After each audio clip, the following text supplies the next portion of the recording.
What about your marketing? Like, how do you do your marketing? Oh, well. I noticed you do a lot of shows all over the place, but Well, I can't keep all the paintings, so I eventually have to sell them. yeah, And so you need to get out there and be visible. Um, for the most part, I kind of stuck close to home because of raising a family and sure, also having another full-time job besides being an artist. Um, kept life pretty busy, so I didn't do shows too far off. But if you look at my curriculum vitae, it does show that the last 6 or 7 years I've been a lot more active. yeah, So I've gone outside of the boundaries of Headwaters region where I live.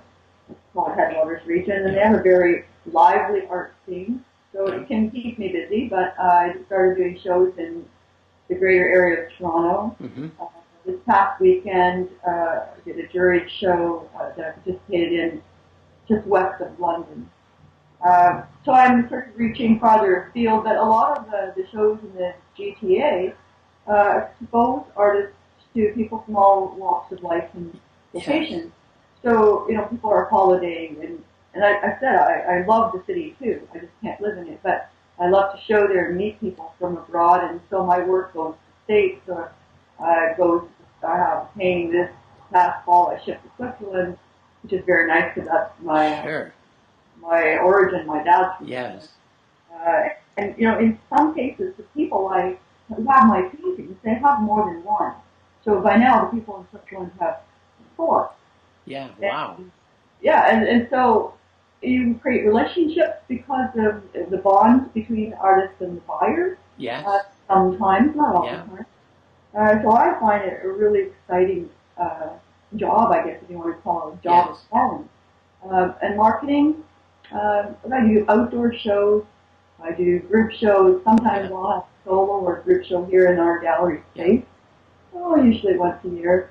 This year, I'm being represented. My work is being represented by the Howe Street Gallery of Fine Art in downtown Vancouver, sure, and that's just a lovely international gallery. And what's most exciting about it is that my mentor, Mr. Zhang, yeah, has his work in that gallery, and that's wonderful for you, yeah, yeah, so that speaks to me a lot about his faith in me and his tutelage. So I'm really proud about that. And marketing, I base it on the three. I call the three P's.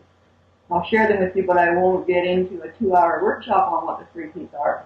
However, I must say when I myself am mentoring an artist who wishes to be a yes, art, I do work through the marketing kind of thing. So the first is your product.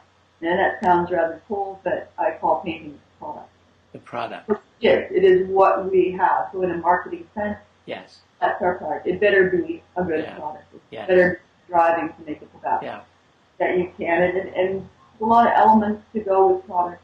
You need some consistency in your work, in how you deliver it. So people can say, this is the work of such and such an artist. yes, Um, So it's what sets you apart from others and makes you noticeable and hence marketable. okay, Uh, then the second part is the presentation of it. What are you painting on? What sizes are you painting? Personally, I do 4 by 4 inches up to 8 feet long, sure, so quite a range. But yeah, when I present them, I might not present that whole range. yes, That is, so I might present mid-size.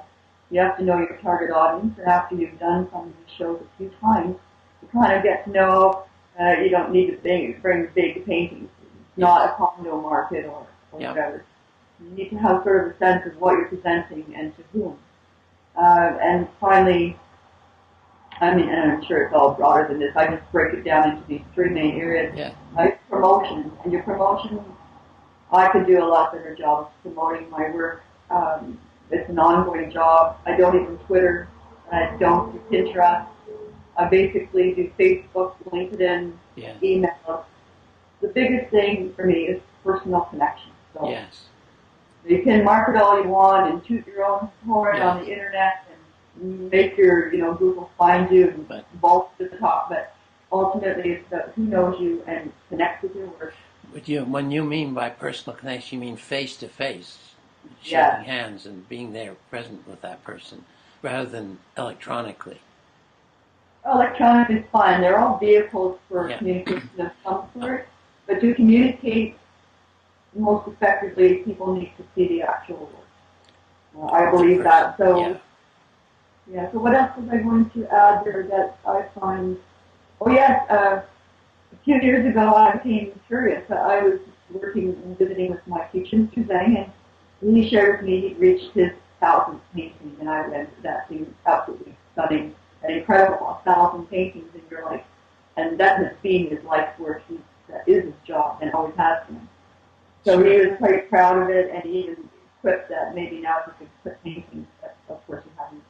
So anyway, I was driven in kind of how many paintings that I created, and unfortunately I didn't catalog them when I was 15 or 20 or 25, but I did the best I could, and discovered that indeed I had painted over 500 paintings. Wow, that's amazing. I went into my record book, my invoice book, and I wrote down wherever I could who owned that particular painting. So in most cases I know where they are. You keep track of them, yes. Yes, I do. So if someone buys a painting, I can say that painting number 547. Yes. That's and wonderful. It's on the back. I think that's wonderful. I think there must be a lot of psychic energy in paying attention to that too.